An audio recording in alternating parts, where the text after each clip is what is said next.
ప్రస్తుతం మనతో కృష్ణారెడ్డి గారు ఉన్నారు. కృష్ణారెడ్డి గారు, నమస్కారం సార్. సార్ మీరు చెప్పండి, బీజేపీ ఇప్పుడు కేంద్రంలో ఉంది. మీరు ఇటు హిందుత్వాన్ని చాలా నమ్ముతారు, ముందుకు తీసుకెళ్తూ ఉంటారు, ఆ సిద్ధాంతాలను ముందుకు తీసుకెళ్తూ ఉంటారు.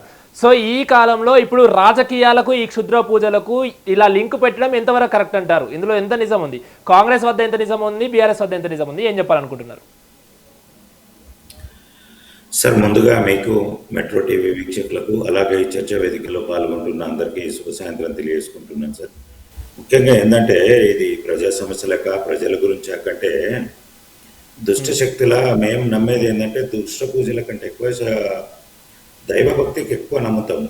కాబట్టి బీజేపీ అంటేనే దైవభక్తి, హిందుత్వము, దానిలో ఉన్న గొప్పతనం గురించి మాట్లాడతాం. కానీ మరి ఇప్పుడు ఏదో కొత్తగా కాంగ్రెస్ నాయకులు మరి బీఆర్ఎస్ నాయకుల మీద ఏదో దుష్ట శక్తుల గురించి పూజలు చేయించారు, వీళ్ళ మీద వాళ్ళు చేయించారనో, వాళ్ళ మీద అంటే కాంగ్రెస్ వాళ్ళ మీదికి బీఆర్ఎస్ నాయకులు చేయించారని మాట్లాడడం అనేది మరి వారి మీద ఇందాక శివకుమార్ గారు చెప్పినట్టు సామరంగారెడ్డి గారు ఏవైనా అక్కడ ఫోటోలు కానీ ఆధారాలు కానీ ఉండాలి. లేదు అనుకుంటే ఓన్లీ దైవభక్తి గురించి ఆయన వెళ్ళి టెంపుల్స్ను విజిట్ చేసిడు, దైవ దర్శనం చేసుకున్నాడు అంటే దీని గురించి ఎంత చర్చించాల్సిన అవసరం లేదు. రోజు ఎంతోమంది నాయకులు అంటే దేశంలో ఉన్నటువంటి ముఖ్య నాయకులతోటి ముఖ్య మనుషులతో పాటు ముఖ్యమంత్రి కూడా నిన్న బయర్లి బోనం సమర్పించే దగ్గర కూడా పాల్గొన్నారు.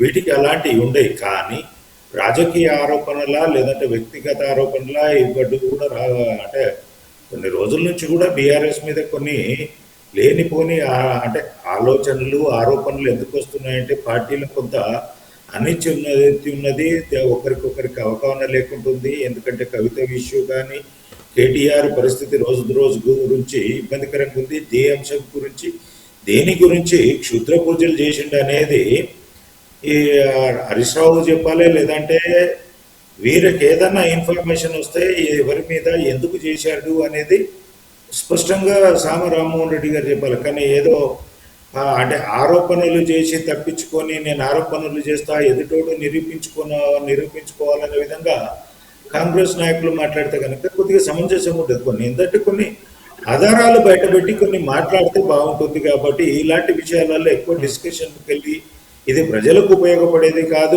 నాయకులకు ఉపయోగపడేది కాదు, సమాజానికి ఇలాంటి ఆరోపణలు కానీ ఇలాంటి విధానంగా ముందుకెళ్తే కనుక సమాజంలో ఇంకా ముందుకెళ్ళకుండా మళ్ళీ మనం ఏదో 40-50 సంవత్సరాల కింద వెళ్ళిన అంటే బ్యాక్కి వెళ్ళి మనం ఏదో ఆలోచన చేసినట్టు ఉంటుంది. ఇంత అంటే సైంటిఫిక్ యుగంలో ఉండి కూడా ఇలాంటి ఈ ఆరోపణలు చేయడము, ఇలాంటి మళ్ళా డిస్కషన్లు చేయడము అనేది కరెక్ట్గా లేదు. సమాజానికి ఉపయోగపడే విధంగా ఎవరైనా ప్రెస్ మీట్ పెట్టి మాట్లాడాలి. కానీ సమాజానికి అవసరం లేనిది, ప్రజలకు అవసరం లేనిది, ప్రజల భవిష్యత్తు గురించి కానీ, పథకాల గురించి అమలు గురించి కానీ, వాళ్ళ మంత్రుల పనితీరు గురించి కానీ, లేదా వాళ్ళ ఎమ్మెల్యేల ఫోటోషూట్ల గురించి కానీ వీటి గురించి మాట్లాడితే కొద్దిగా బాగుంటుంది.